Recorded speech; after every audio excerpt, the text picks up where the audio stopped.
what are the cool things we can do for the small business? How can we incorporate all the different, we're all doing a little bit different things and there's all these different platforms. What are the things we can do together that will provide really cool tools, whether it's one person providing, but I think it'll be a mashup of services that the small business can use to then get really, like I say, get thrill and excitement from their customers. Because right now, no one is excited to talk to voice AI.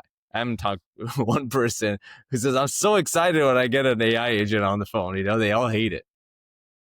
Today, we're going to have a conversation with Ming. Is it Xu or Zhu? Zhu.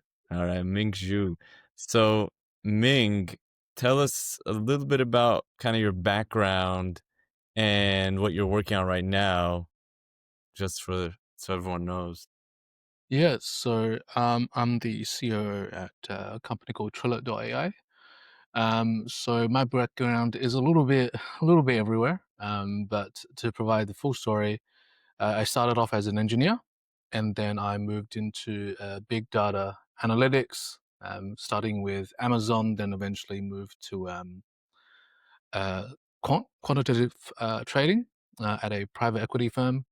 And then from there, I picked up some machine learning skills. And in 23, I stumbled across a lovely project called Suno, which was an open source project for text to speech, which is one of the first AI-based text to speech platforms models. Suno obviously deprecated and pivoted into the music generation space. I'm sure a lot of people have heard of them now. They're pretty big. And after that, I sort of came across a company called Blant, and I was involved with the community there, and it was really fascinating. And I helped out a little bit with the official Bland team on various implementation ideas as well as some technologies. And in August last year, I forked away from that space to sort of start my own, because I had a philosophy that was a bit different to everybody else. So And I'm just gonna execute that idea and see how we go. what was that different philosophy? So I don't believe the node based structure is the way to go in terms of building voice AI. I think I think it is very flawed in its execution, and my personal belief is basically full prompt agents that gets handed over. So What do you mean by full prompt agents? You mean a single prompt, or yeah, single prompt agents. a single prompt agent is what you're striving for, which is different than the previous guest I had at Leaping AI, and he was all Whisper to about, leaping, yeah. yeah, Kevin Wu. He was very, very hell bent on this multi-prompt node based approach and how Yeah. it's superior Yeah. to the single prompt. Yeah. Um, So this is where I clash heads with a lot of people. Yeah, and we need to have those discussions. We need to have the discussions around what is it that is going to make a voice agent the best it can be. Because the prevailing opinion that I'm seeing, not amongst the developer community, but the prevailing opinion behind the customer, is that you their perception is AI will handle it all, as in it doesn't need the human input. And my personal take is that voice AI is a consumer product. It is not a B2B SaaS tool. It is a consumer product because in the end, it's the consumer who's using it, not the business. The business is telling the consumer, kind of structuring it, but the end user is the consumer. What's your take on that? I 100% hard agree. So we've actually, oh, this is open up a lot of things we can talk about. But I, our personal experience has been towards um, switching more so to the consumer facing aspect of it. This is because, um, yes, enterprises are using it, but at the end of the day, the way they're building it and structuring it is very limited, in the sense that it only has two functions or one function. So, for example, we did a build for a large medical company, hospital, and they have a large front desk just to find out what people are calling about, right? Correct. And to route the Well, yeah, just to route the calls. They have a small front desk to route the calls. And the issue at the time was, great, well, we have people calling in and they don't really know what exactly it is that they need. For example, let's say they have an issue with their knee, but they don't know what department. Do they see, pediatrics? Do they see like the bone doctor or someone else? yeah, And so the AI as a starter tries to route it correctly.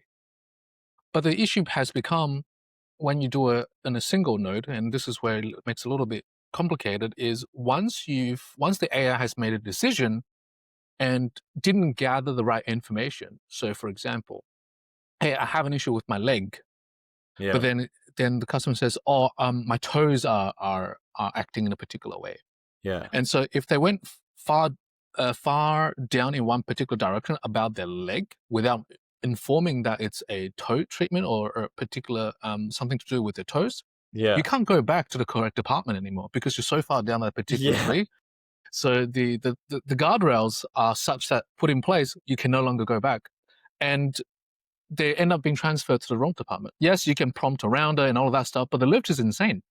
Obviously, we tried to do this at the very start, and like it's having a reception desk or three engineers constantly looking for edge cases to make sure that we hit our 95% success correct, yeah. criteria.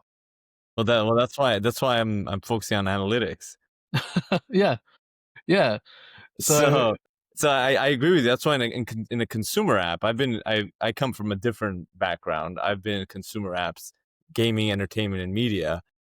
And in gaming, entertainment, and media, we would never ever launch an application without having the right analytics in place and the right A/B testing in place. Especially when I worked on products with hundreds of millions of users, it was clear that I needed myself as well as my team of product managers and engineers to consistently look and get alerted in anomalies and things we thought the consumer could go.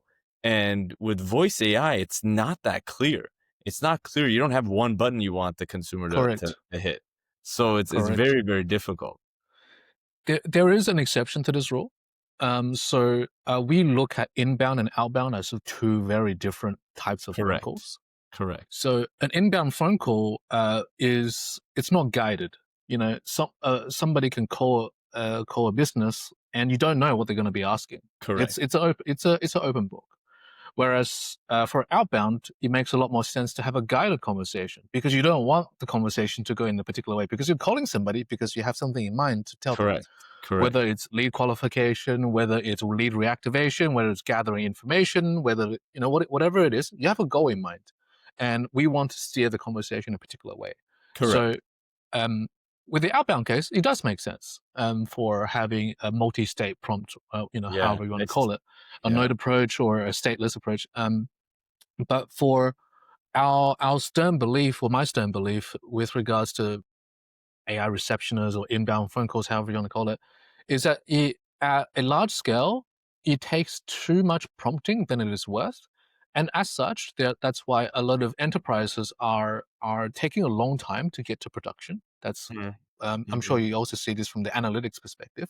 Correct. Um, and the other part is that agencies trying to implement dev platforms like Vappy, LiveKit, and Retail and Blend, and all of the other ones. It's like Um, 18 or 19 of them. the quality can be really really good because the agency is good, or really horrible because no one knows what they're doing. And Yeah. so you have a really big discrepancy between what it's like in production, and that's why it's putting a bit of a bad name in reputations when we do approach the mid market, because some businesses are like, oh yeah, we've tried playing around with retail, it just doesn't work.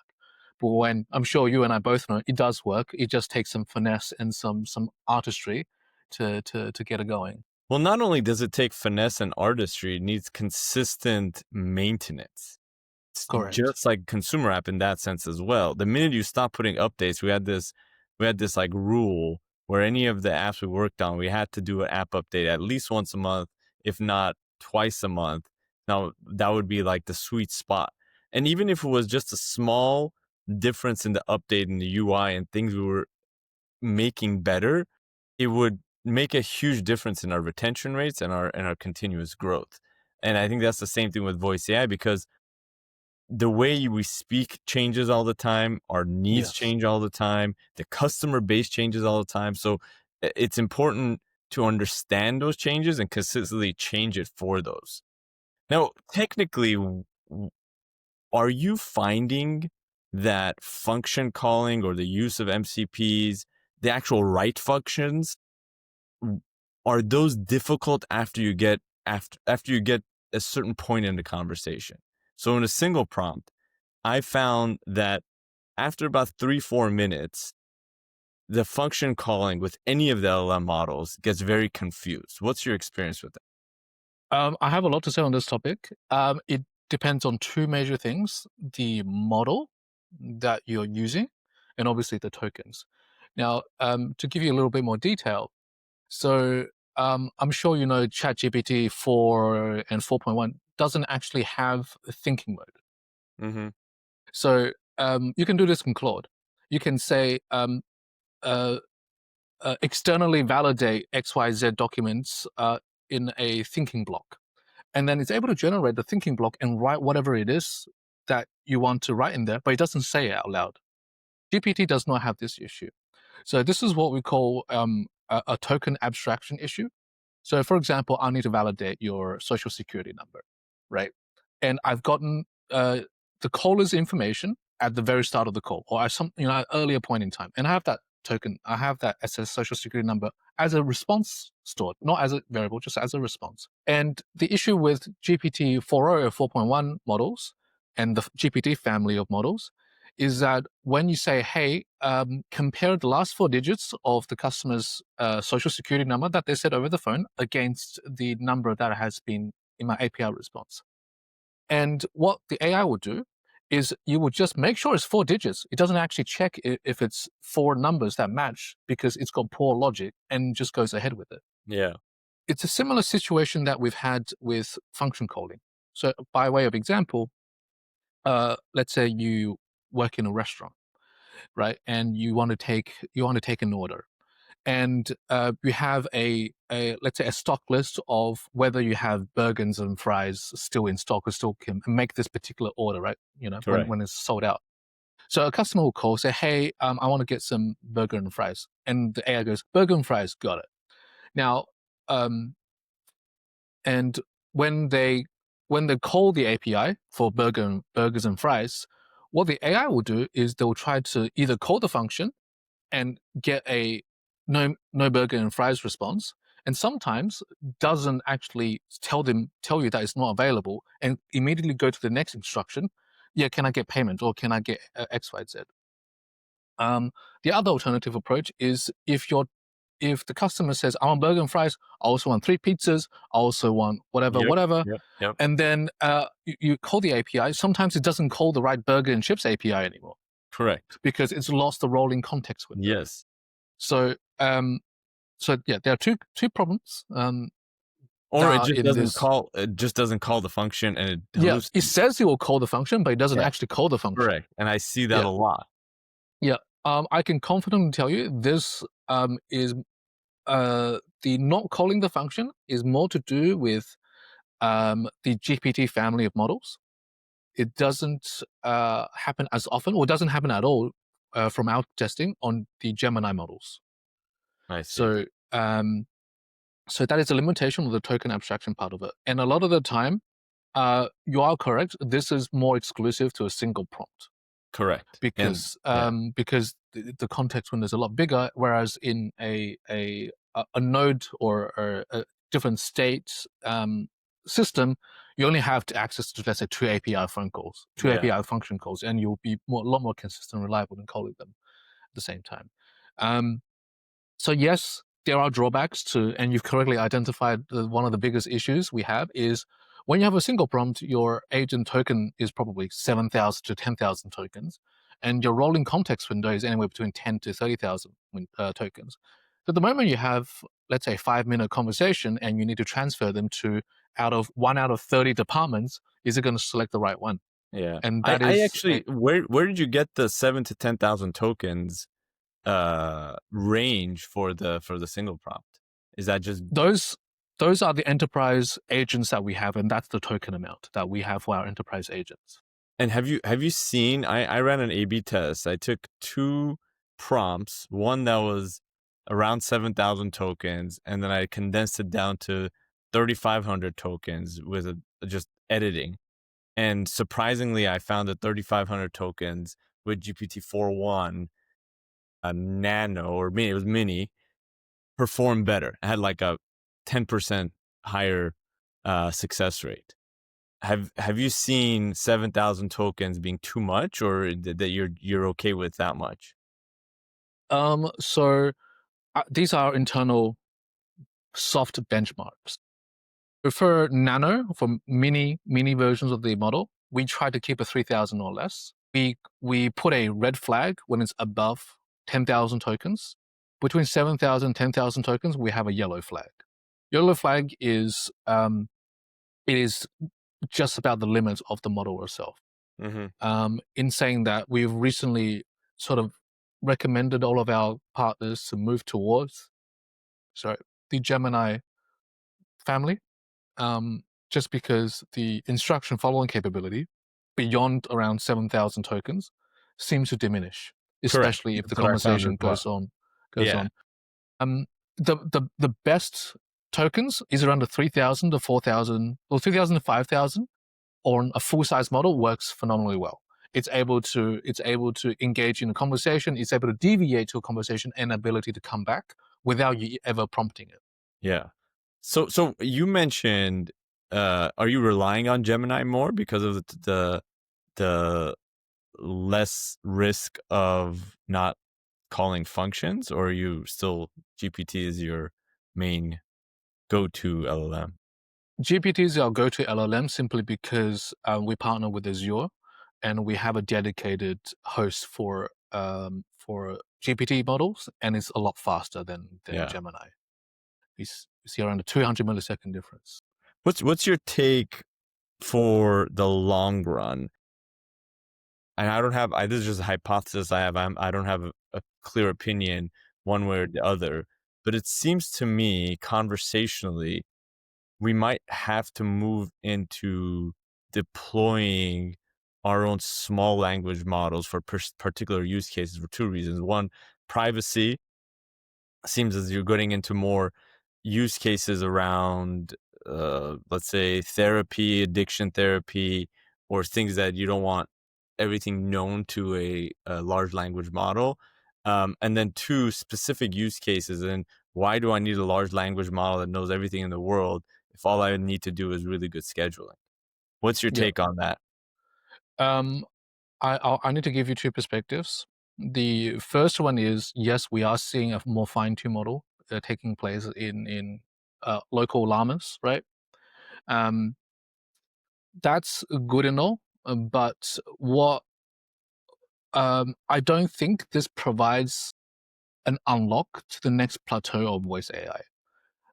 So I'll get back to this point a little bit, and what I mean by the next plateau is that I believe we're going to move to a speech-to-speech model in maybe 24 months, Hmm. because I think we are very close to being at the theoretical maximum of text-to-speech and half cascade stacks. We work with a partner that does therapy using speech to speech AI, and it blows my mind how empathetic it's able to sound. It's Hmm. able to be interrupted really gracefully, Yeah. and when it detects someone feeling sad, it softens the tone. Interesting. And that's You'll using GPT real time or no, using that's their own extra speech to speech model. nice. It's a very large therapy company. I'm sure if I bring the name, you will come across it. Yeah. But they're rolling this out, and it is beyond amazing. It's just things that you never thought of when you're running a half cascade model is available in the speech to speech model. So in terms of a human interaction, being able to speak over people, right, is going to be a core component of it. And different languages speak a different Correct. over different people at different amounts too. And So that's regionally, some there's different tones as well, correct. and Yeah, sometimes a certain culture, when you're getting mad at them, it's actually you're being very, you're sounding mad, but it actually sounds is actually the respectful tone. So, correct. Yeah, it just depends, and even within the US, this is why I feel it's so important to A/B test and understand different differences because each region needs to start off with a different way. yeah, It's a different not only is it a different accent, it's a different way of speech. yeah. 100% agree. So my thesis is that eventually we'll move into speech-to-speech models, and the nodes system and is going to be very incompatible with that approach. Now, moving back to local models, yes, you mentioned for medical privacy reasons, it's going to be a massive one because not everyone is going to wanting to share their information with the large language model, and I 100% wholeheartedly agree. But I don't think using voice AI in this particular way um, is teasing out the capabilities of the actual platform. So, for example, um, you know, for let's say therapy, I don't think it's great. People are trying, but I don't think it's quite there yet, and to warrant a localized model. And however, for bookings as well, if you're limited to just take holding reception, then I would argue if that's what people are calling in and that's what they're calling in about only, then I don't think that business is big enough to warrant a localized model. Mhm. So when we work with large hospitals, yes, we have bookings, but that's probably only going to be one quarter of the issue here. So we're going to also have insurance. We're also going to have verification, KYC, and all of that stuff. Yes, you can hand them off to the human. But as we know, with all of these big enterprises, what they want to do is eliminate the human in the loop altogether. That's Right. what their ideal is. And that's why they're investing so much money, billions, millions, and billions of dollars into trying to have this sort of system. Their goal isn't to stop at reception. Their goal is basically the full intake based from insurance to patient to scheduling to chasing up when one patient cancels, they ring another patient to fill the gap so that the doctor doesn't have a empty slot, because when the Yeah, doctor is doing nothing, it's not bringing in $1,300 per hour to the hospital. correct. um, to answer your question directly, yes, there is a massive requirement for local llama, and it's going to be phenomenal. But I think at the enterprise level, it's going to be needing more than just bookings. So the model still needs to be smart enough to be able to handle the variety of other items. I actually see more local llamas for people who have AI models, for example, like a personal patient aftercare. I just had Right. surgery. I need someone to remind me, hey, have you taken your fluids today? Hey, have you taken this medication today? Especially, for the elderly or someone who's going through anesthesia and, something like that. Yeah, yeah. Yeah, that makes sense, that makes sense, and that's why I think it's going to be a combination, and you bring up enterprise a lot, but I do think mid-market and small have it collectively as big of a market as enterprise. I, And yeah, those are important use cases to think about as well, and important for us in the voice AI developer community, whatever side we're on, to think about those use cases because in the definitely. end, we want to make sure small business, regardless of where we are in the world, still thrives with the AI revolution. I would be very, very, very unhappy if only enterprise adopts voice AI. It wouldn't necessarily be the right thing. I think small businesses are great. They bring a lot of culture and a lot of good things to society. I So think the local llamas will more so help the small to mid-size business aspect of it, yeah, more so than the enterprises. And I think that's going to be a good direction to go as well. yeah, yeah, definitely. Cool, man. Well, great speaking. Any other I guess burning things you would want to talk about in on your Um, mind with it was as it relates to challenges? I do have an idea that we were internally debating. So I I'm seeing a trend, and I would love to see your opinion because you talk to probably a lot more people than I do. Um, So I believe that the smaller people, I'm speaking sole traders, not even small SMBs, Hmm. a faction smaller than SMBs, sole traders. I think they are probably a completely untapped and unserved customer base, and that is something that we're desperately trying to um, get our technology to adapt so that it can be used by a prosumer, if you want to call them that. The thesis we have is a prosumer isn't going to spend $2,000 building an agent. They are not going to be bothered logging into VAPI and creating their agent. Some might be, but majority don't have enough time, because if I'm a owner, sole trader, sorry, and let's say I'm a accountant, I'm going to be doing my people's taxes all day. I don't have time to spend 8 hours building an agent, but yet I don't believe it enough to Or pay do you have the someone. call volume? You don't have the call volume either. Correct, but they'd be willing to pay a little bit more per call. So for them, time is everything, because they don't want to. Anyway, so the long story short, I believe the thesis is there is a pretty big unserved market that we're trying to get into with the sole trader space, and I'd love to know if you think I'm crazy. I don't think you're crazy because I have the same thesis. And the reason why I have the same thesis is because there are unlocked, there are untapped revenue opportunities with these solopreneurs, as we call them in the US, or, we call them sole proprietorships. It's one or two people running the business, and their culture is one on one with the business, right? So when their culture is one on one with the business, it's very, very um, personal for them to pick up the phone and talk to their customers, understand the customers. They're consistent.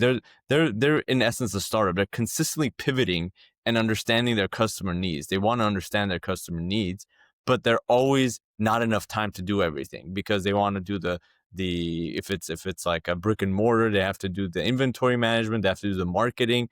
Now they have to think about social media marketing. What's their voice on social media? They have to think about their Yelp reviews, their Google reviews, their website. So taking something away from them is very important, but it's not going to happen unless that voice AI takes on the personality and the culture of that solopreneur. And that will be the key area. And I think if you're working on a solution that can understand the culture of them, culture of the business, somehow they're not going to build it for them and say, this is yours. And again, back to analytics, we're going to be providing you the analytics, the success rate, and more importantly, we're going to tell you what your business wants and what your customers want.